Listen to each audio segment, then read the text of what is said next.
Dear ladies and gentlemen, welcome back to the analysis of Yoleno TV channel. Now today we'd like to go straight to this issue that has been trending online, and it's about CAS,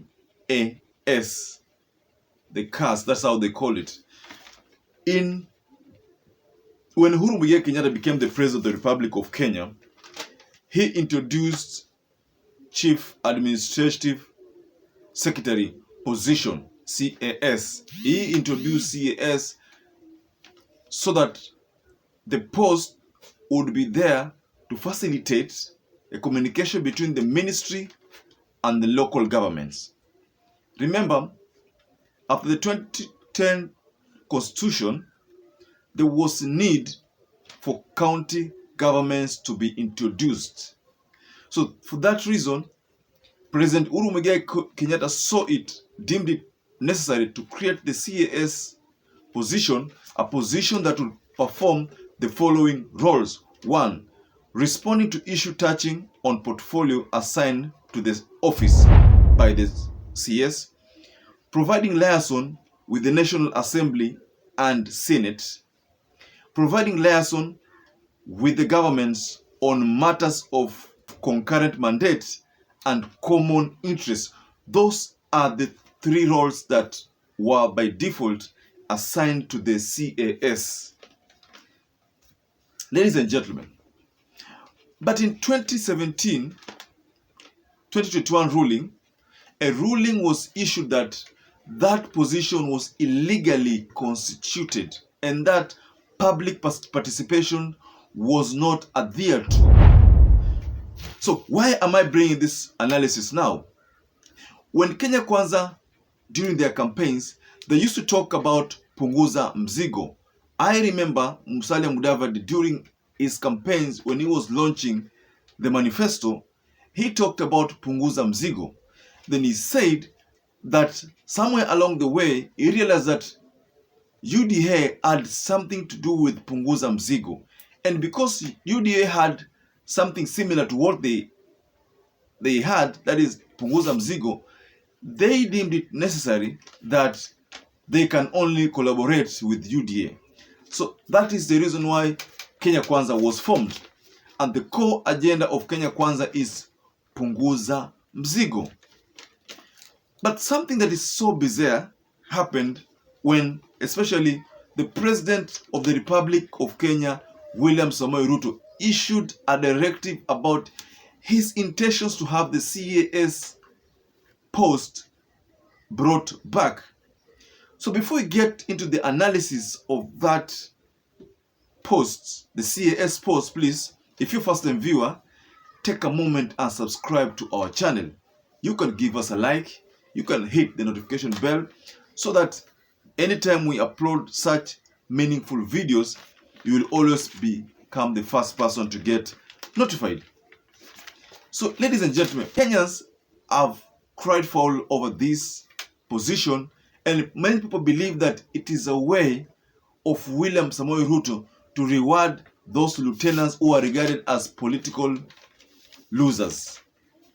The likes of Ketu Aruguru, the likes of Aisha Jumwa, so many people, even Moses Kuria, these have been diehards of UDA presidential winner. That is the President of the Republic of Kenya, William Samoei Ruto. They campaigned for him.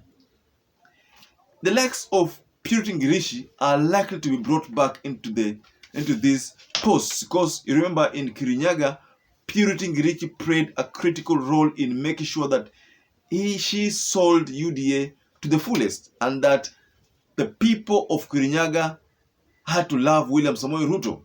That is, even when Martha Karua became the deputy presidential candidate for Azimio, the people still had to go with William Samoei Ruto.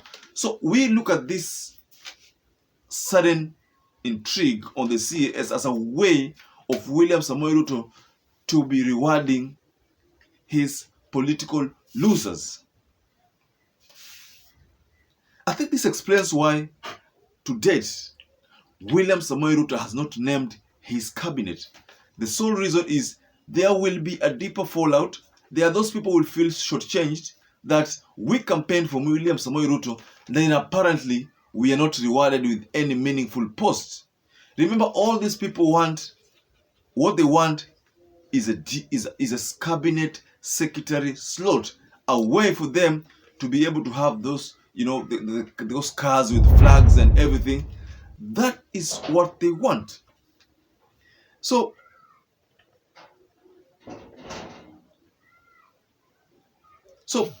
many Kenyans were shocked that the president hinted at reintroduction of the same CS post that the courts had terminated, had termed illegally.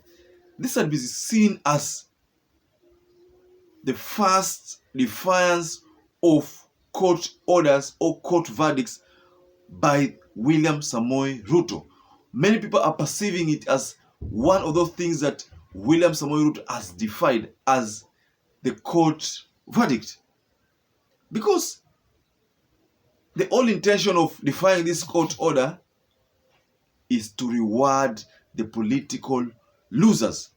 So in a press release, the PSC, the Public Service Commissioner, said the president had proposed establishing CAS position in accordance with the provisions of the Article 132(4)(a) of the Constitution. Ladies and gentlemen, that was a statement that was released by the Public Service Commissioner, that the president had proposed reintroduction or establishing of a CS position in accordance with the provisions of the Article 132(4)(a) of the Constitution. So many people, and I in particular, believe that this was a deliberate way for the President of the Republic of Kenya to want to reward his political lieutenants who are regarded as political losers. Because take a look at this. Should the public decide that we do not want the CAS position recreated, what will William Samoei Ruto be left with? The cabinet secretaries. And we believe that this is the reason why William Samoei Ruto to date has not been able to give Kenyans a list of those people deemed as the nominated cabinet secretaries for Parliament's approval. So, ladies and gentlemen, I would like to rest this case there, but please take a moment and support our channel by subscribing to it, by liking it, by hitting the notification bell, so that every time videos are uploaded, you will always become the first person to get notified. Now, as I'm winding, I'd like to urge you to please stay safe and stay blessed.